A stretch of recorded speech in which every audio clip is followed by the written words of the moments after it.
నమస్తే welcome to I dream నేను విజిత ప్రస్తుతం మనతో పాటు ఉన్నారు Kaushik Ayurveda multi therapy hospital నుంచి ఆయుర్వేద వైద్యరత్న డాక్టర్ బాలకిషన్ గారు. ఇప్పుడు సార్తో మాట్లాడి మన సందేహాలని క్లియర్ చేసుకుందాం. నమస్తే సార్. నమస్కారం అండి. మీ ఛానల్ వారికి, మీ ఛానల్ వీక్షిస్తున్న ప్రేక్షకులందరికీ నా యొక్క మనస్పూర్వక నమస్కారాలు. Thank you sir.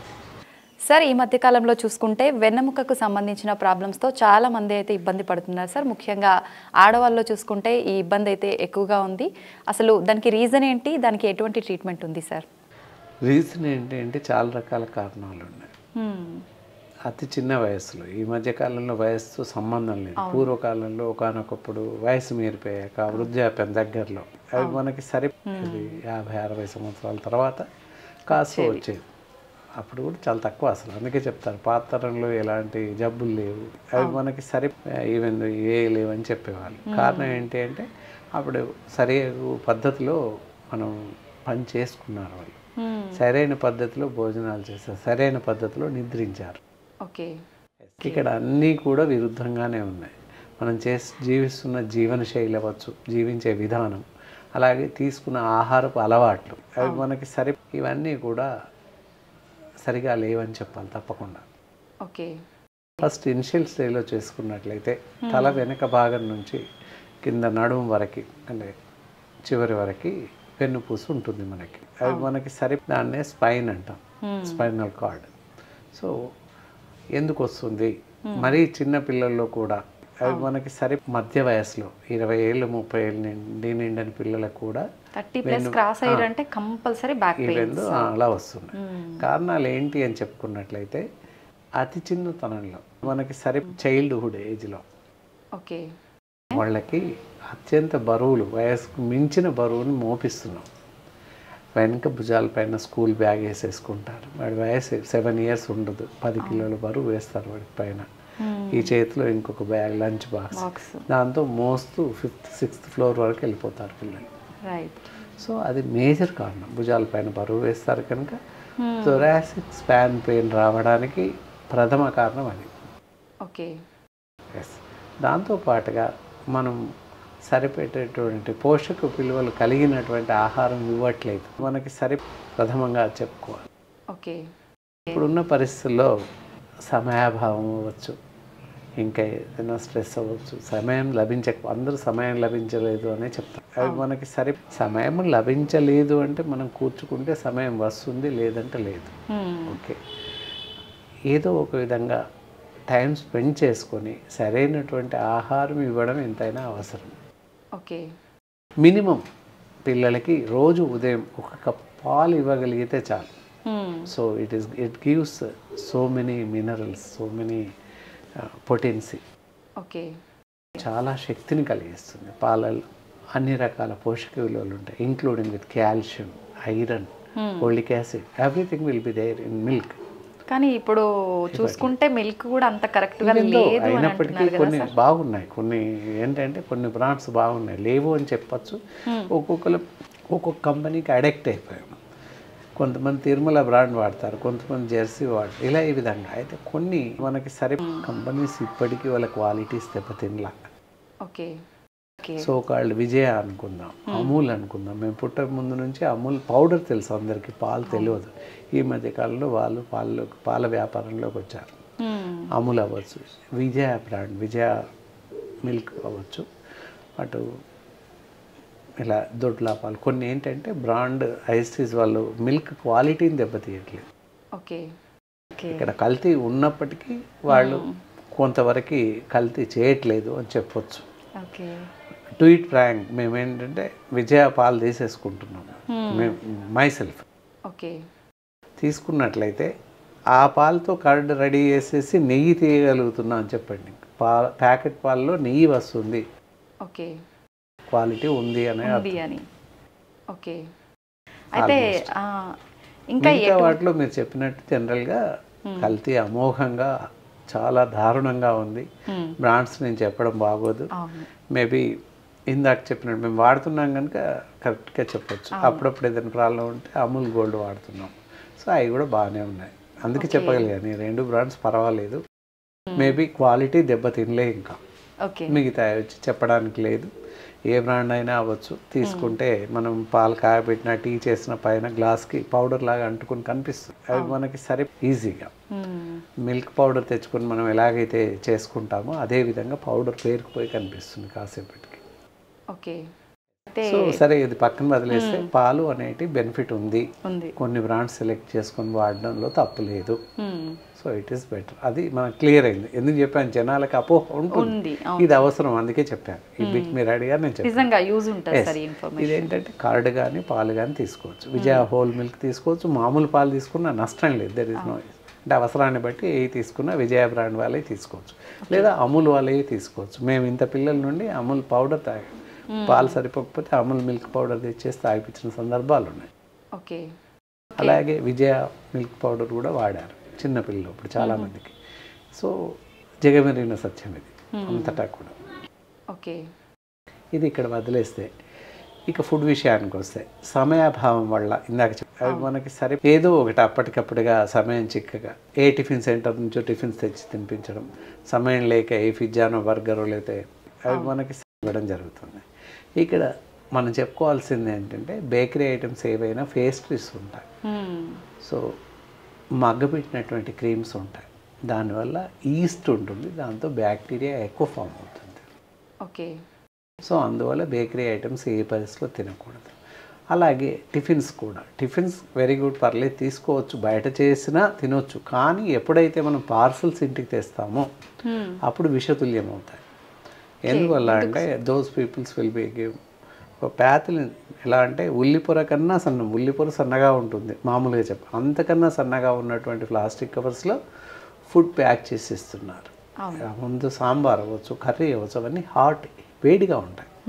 And tiffin ఇప్పుడు ఇడ్లీ అయినా వడ అయినా పూరి అయినా వేడిగా కోరుకుంటాం, వేడిగా ఇస్తారు. ఆ వేడి వల్ల ఏంటంటే పాలిసిస్టిన్ క్రిస్టల్స్, ప్లాస్టిక్ మెటీరియల్ అంతా ఫుడ్లోకి చేరిపోతుంది అప్పటికి. ఓకే. మనం తీసుకునేది ఆహారం కాదు, విషయం అని చెప్పాలి, విషయమే అని చెప్పాలి తప్పకుండా. సో ఇంట్లో కూడా చిన్న చిన్న ఫంక్షన్స్ అయినా లేకపోతే ఇంకా చేతగాక ఎందుకులే అని ఈ రోజుల్లో disposable tiffin plates, meals plates వాడుతున్నాం, పేపర్ ప్లేట్స్. ఆ పేపర్ ప్లేట్స్ పైన సన్నటి ప్లాస్టిక్ లేయర్ ఉంటుంది చూడండి, గమని. ఓకే. సో అదంతా కూడా మనం తింటున్నప్పుడు ఆహారంతో పాటు పొట్టలోకి వెళ్ళిపోతుంది. దానివల్ల ఒక వెన్నునొప్పే కాదు, సకల రోగాలు, సకల వ్యాధులు రావడానికి అవకాశం మెండుగా ఉంది. ఓకే. క్యాన్సర్స్ అవ్వచ్చు, intestinal disorders, intestinal polyps, cancers ఇలా వచ్చే అవకాశం ఉంది. సో దట్ ఇప్పుడు అర్థమైంది ఏంటి, ఇలాంటి ప్లేట్స్ వాడకూడదు, బయట నుంచి టిఫిన్స్, ముఖ్యంగా బయట ఆహారం తీసుకోకూడదు, తినకూడదు అసలు. ఇంట్లో తయారు చేసుకొని తినాలి. ఇంత అన్నం తింటే చాలు, పొద్దున పెరుగు అన్నం తింటే చాలు, పిల్లలకి ఇంత అన్నం పెట్టి పంపిస్తే చాలు. టిఫిన్ చేసే ఓపిక లేకపోతే ఇఫ్ నాట్ చేసుకోవచ్చు, అది బెస్ట్. ఇక్కడ అర్థమైంది ఇది ఇప్పుడు ఎంత పోషక విలువలు మనం నష్టపోతున్నాం, పిల్లలకి కూడా చాలా నష్టం కలుగుతుంది. విధి లేక ఏదో అన్నం మామూలు చట్నీ, ఇంట్లో చట్నీ కలిపి పెట్టినా పర్వాలేదు, పిల్లలకు ఉపయోగం, పెరుగు కట్టి పెట్టినా పర్లేదు, కానీ ఇలాంటి ఆహారం తినిపించకూడదు, ఇవ్వకూడదు. Evening snacks both husband and wife ఇప్పుడున్న పరిస్థితుల్లో వెళ్ళదు, ఎకనామిక్ పొజిషన్ కష్టం, ఆయాల మీద వదిలేయడం లేదు, పిల్లలకి 20 రూపాయలు ఇచ్చేసి నువ్వు ఏదైనా కొనుక్కో, వాళ్ళు ఆలు చిప్స్ లేదా కురుకురేలు తింటున్నారు. కురుకురేలలో ప్లాస్టిక్ క్రిస్టల్స్ కలుస్తున్నాయి, కాలిస్తే జిగటగా బంకలాగా తయారవుతుంది. సో ఇలా చాలా ఉన్నాయి, బోల్డన్ని ఎగ్జామినేషన్స్, బోల్డన్ని రీసెర్చెస్ జరిగాయి వీటి మీద, ఫుడ్ పైన. ఆలు చిప్స్ తినడం వల్ల కూడా క్యాన్సర్ వస్తుంది. ఆలు చిప్స్ తినకూడదు, ఆలు కర్రీ తినొచ్చు, ఆలు చిప్స్ తినకూడదు. ఇవన్నీ ప్రాసెసింగ్ అయినవి అవాయిడ్ చేయాలి. Packed food should not eat, packaged food, water కూడా, ప్యాకేజ్ డ్రింకింగ్ వాటర్ కూడా తాగకూడదు. ఓకే. సో ఈ మధ్య కాలంలోనే నీటిపైన రీసెర్చ్ జరిగింది. ఏంటి అంటే ఆ నీళ్లు తాగడం వల్ల గుండె జబ్బులు వస్తున్నాయి, లంగ్స్ డిసీజెస్ వస్తున్నాయి, పెరాలిసిస్, స్ట్రోక్స్ ఎఫెక్ట్ అవుతుంది. ఓకే. ఇవన్నీ కారణాలు ఉన్నాడు, ప్రతిదానికి ఇవన్నీ ఇంటర్ఫియర్ అవుతాయి. ఎందుకు చెప్తున్నామంటే ఇది చెప్పడం వల్ల కొన్ని జాగ్రత్తలు కొంతమంది మెసేజ్ వెళ్ళి పాటించే అవకాశం ఉంది. ప్రతిదీ అవసరమే, కొంత టచ్ చేసినా తప్పనిసరి అవసరమే. మరి ఏం నీళ్ళు తాగాలి అని, బోర్ నీళ్ళు తాగండి, లేదా municipal tap water, seigniorage water తాగండి. మున్సిపల్ వాటర్ బాగా రావట్లేదు అని చెప్తాం, ఎప్పుడో 6 నెలలకు ఏడాదికి ఒకసారి ఏదైనా పైప్ లైన్ బ్రేక్ అయితే వస్తాయి. Otherwise Rao. Everyday water should be under examination of geologist. తప్పకుండా నీటి సాంద్రత పరీక్ష చేశాక నీళ్లు మనం తాగడానికి వదిలేస్తారు. అప్పటిదాకా నీళ్ళు సప్లై కావు. అది ఎవరికి తెలియదు అసలు. ఎవ్రీడే జియాలజిస్ట్ రిజర్వాయర్ దగ్గర ఉంటాడు. ప్రతి రిజర్వాయర్ దగ్గర, ప్రతి సప్లై వాటర్ ట్యాంక్స్ ఉంటాయి కదా, అక్కడ ఉంటారు. ఓకే.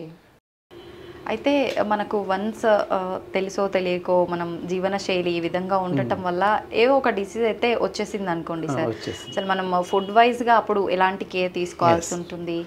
చాలా మంచి ప్రశ్న వేసి. ఇందాక చెప్పిన ఫుడ్స్ అన్ని అవాయిడ్ చేయాలి. ఫస్ట్ ఇప్పుడు చెప్పిన ఏవైతే ఉన్నా బయట ఆహారం మానేయాలి. Packaged food and as well as package drinking water. ఇంకా ఒక చాలామంది దాహం వేసి ఆ తక్షణ శక్తి అంటే ఎక్స్ట్రా ఎనర్జీ వస్తుందని చెప్పేసి కొబ్బరి బోండా వాటర్ తాగుతూ ఉంటారు. నారియల్ వాటర్ తాగకూడదు. ఇట్స్ అండ్ వెరీ పాయిజనస్ కండిషన్స్లో ఉన్నాయి. ఓకే. కొబ్బరి బోండాకి డైరెక్ట్ ఇంజెక్ట్ చేస్తున్నారు. Some medicine will be there in injector. Municipal చెక్లో బయటపడింది, పేపర్లో పెద్ద ఆర్టికల్ వచ్చింది. సో వాళ్ళు ఏం కలుపుతున్నారు ఏంటి మనకు అక్కర్లేదు, ఏమవుతుంది మనకు అక్కర్లేదు. సో ఏదో కలుపుతున్నారు అంటే మేబీ హ్యావ్ సమ్ పాయిజనస్ విషయం ఏదో ఒకటి కలుస్తుంది, కలుషితం అవుతుంది అని అర్థమవుతుంది. మనం చేయగలిగింది ఏంటి? Should be avoid. తాగకూడదు, అవాయిడ్ ఇట్. ఓకే. దానికి బదులుగా మామూలు వాటర్ తాగండి, మజ్జిగ తాగండి, ఇంకేదైనా తాగండి. కూల్ డ్రింక్స్ మానేయాలి తప్పకుండా. Total cool drinks should be avoid. అందుకే ప్యాకేజ్డ్ ఏవి ఎలాంటి కూల్ డ్రింక్స్ తాగకూడదు, చాలా ప్రమాదం అన్నమాట. అందుకని అవి మానేస్తే మనం సేఫ్గా ఉంటాం. కూల్ డ్రింక్స్ అవాయిడ్ చేస్తే ఎలా? నిమ్మరసం తాగండి, మ్యాంగోస్ తినండి, పళ్ళు తినండి, పళ్ళ రసాలు తాగండి. ఫ్రూట్ సైడ్ వచ్చేస్తే cool drinks nothing but flavour of fruits అంతే. వాటి తాలూకు ఫ్లేమ్ పౌడర్ ఇచ్చేసి నీళ్ళు శర్కర కలిపి కూల్ డ్రింక్స్ తయారు చేస్తారు. అందుకని ఎలాంటి కూల్ డ్రింక్స్ తాగకూడదు ఇక్కడ. ఓకే. ఫుడ్ ఫినామినా దాదాపు అన్ని డిసీజెస్కి ఇలాగే ఉంటుంది, తేడా లేదు. అక్కడ చెప్పిన ఇవన్నీ ఉంటాయి. కాబట్టి ఇలా ఫుడ్ రెస్ట్రిక్షన్స్ పాటిస్తూ మంచి ఆహారం. మంచి ఆహారం అంటే ఏంటి? ఎప్పటికప్పుడుగా ఏ పూటకు ఆ పూటకు తయారు చేసుకున్న ఆహారం తీసుకోవడం. ఫ్రిడ్జ్లో నిల్వ చేసిన ఆహారం తినకూడదు. ఇది బాగా గుర్తుపెట్టుకోవాలి. కూరగాయలన్నీ మనం తెచ్చి ఫ్రిడ్జ్లో పడేస్తాం. దానివల్ల బ్యాక్టీరియా సమృద్ధిగా పెరుగుతుంది. ఎందుకంటే వాటిని వాష్ చేయకుండా అలాగేస్తే ఆకుకూరలు అయితే వేళ్ళకి మట్టి ఉంటుంది. ఆ మట్టితో ఇంకా బ్యాక్టీరియా ఇంప్రూవ్ అవుతుంది, చెప్పలేని జబ్బులు వస్తాయి. ఓకే. అయితే వెన్నెముకకు సంబంధించి ఇట్లాంటి జబ్బులు ఏమైనా వచ్చినప్పుడు ఆయుర్వేదం సైడ్ నుంచి తీసుకుంటే ట్రీట్మెంట్ ఎలా ఉంటుంది సార్? ఫస్ట్ ఏంటంటే వాళ్ళకి comfortable bed, flat bed arrange చేసుకోవాలి. వెన్నుపూసకు సంబంధించిన నొప్పి వచ్చాకైనా రాకుండా ఉండటానికి కూడా ఫ్లాట్ బెడ్ అరేంజ్ చేసుకోవాలి. ఓకే. మరీ హార్డ్గా ఉండద్దు, అలా అని పూర్తి మెత్తగా ఉండకూడదు. Sponge bed should not advisable కాదు. మామూలుగా ఇంతకుముందు కాటన్ బెడ్స్ ఉండేవి. అవి మనకి సరిపడేంత మెత్తదనం, సరిపడేంత గట్టితనాన్ని ఇస్తాయి, అంటే ఒంటికి సరిపడేలాగా. ఇప్పుడున్న పరిస్థితిలో చూస్తే ఖైర్ స్పాంజ్ బెడ్ తీసుకుంటే కొంతవరకు ఫ్లెక్సిబిలిటీ ఉంటుంది ఈ కాలంలో. అవి వాడితే స్పైనల్ కార్డ్ డిసీజెస్ ఏవి రాకుండా కాపాడుకోవచ్చు. వచ్చాక కూడా అలాంటి బెడే వాడడం మంచిది. ఓకే. అది ఫస్ట్ జాగ్రత్త. ఇంకపోతే మూమెంట్స్ వచ్చేసి మనం ఒక దగ్గర కూర్చున్నాం, ఈ పక్క తీసుకోవాలంటే ఆ పక్క తిరిగి తీసుకోవాలి. అలా కాకుండా ఇలా వంగిపోయి చేతితో తీసుకోవడం అంతుంది, కానీ అలా తీసుకోకూడదు. Should turn that side. ఎక్కడైతే థింగ్ ఉందో ఒక వస్తువు తీసుకోవాలి, ఆ పక్కకు తిరగండి. హైట్ కూడా మనకు బేరబుల్ కండిషన్, మనం తీసుకోగలిగినంత హైట్లో ఉన్న వస్తువులనే తీసుకోవాలి. ఓకే. అతి కష్టంగా ఎంతో దూరం ఇలా పైకి లేచి కాళ్ళపైన నిలబడి వేళ్ళని పైన నిలబడి తీసుకోకూడదు. అవసరమైతే ల్యాడర్ లాంటిది వేసి పైకి ఎక్కి తీసుకోవాలి. అంతేకాని అతి కష్టంగా శరీరానికి శ్రమించి తీసుకోకూడదు. పైన ఉన్న వస్తువులు, కింద ఉన్న వస్తువులు కూడా ఇక్కడెక్కడో నిలబడి నడుము మంచేసి తీసుకోకూడదు. పూర్తిగా కింద కూర్చొని తీసుకోవాలి. So that is the positions అన్నమాట. నొప్పి వచ్చాకైనా రాకముందైనా జాగ్రత్తలు ఇవి. ఇక ఇంకొక ప్రశ్న అడిగారు, ఆయుర్వేదంలో ఎలాంటి వైద్య చికిత్సా పద్ధతులు ఉన్నాయి? ఈ రెస్ట్ అలా తీసుకుంటూ ఫుడ్ డైరెక్షన్స్ ఇందాకటి పాటిస్తూ ఆయుర్వేదంలో చాలా మంచి బెస్ట్ ఆఫ్ బెస్ట్ మెడిసిన్స్ ఉన్నాయి. ఎలాంటి సైడ్ ఎఫెక్ట్స్ ఉండవు, మంచి నీట్గా బెస్ట్ ఆఫ్ బెస్ట్ మెడిసిన్స్ ఉన్నాయి. ఇక్కడ మనం చూపించవచ్చు. దిస్ ఇస్ ఆర్థోయోగ్ క్యాప్సూల్స్ అని ఉంటాయి. ఇవి మామూలుగా ఇవి ఉదయం సాయంత్రం ఒక్కొక్క మాత్ర వేస్తూ ఉన్నట్లయితే తప్పనిసరిగా ఈ స్పైనల్ కార్డ్ డిసీజెస్ ఏదైతే వెన్నుపూసకు సంబంధించినవి L4, L5, L6, డిస్క్ ప్రొలాప్షన్స్ అవ్వచ్చు, డిస్క్ బల్జ్ అవ్వచ్చు, ఇలాంటి ఏవైనా కూడా తగ్గిపోతాయి. అండ్ యాజ్ వెల్ యాజ్ మెడ నొప్పి అంటాం, అవును, C4, C6, C7 cervical spondylosis అని వైద్య పరిభాషలో చెప్తాం. దానికి కూడా ఈ పని చేస్తుంటాయి. ఓకే, ఇది ఒక్కటి తీసుకుంటే సరిపోతుందా సార్? ఇది ఒకటి సరిపోతుంది. దీంతో దాదాపుగా నొప్పి తగ్గిపోతుంది. ఇంకా అడ్వైస్ మరీ అవసరం అనుకున్నప్పుడు, ఎస్, అడ్వైస్ అనుకున్నప్పుడు లిటిల్ బిట్ ఆఫ్ ఎక్సర్సైజ్ మా లాంటి డాక్టర్స్ ఆధ్వర్యంలో చేపించడం జరుగుతుంది.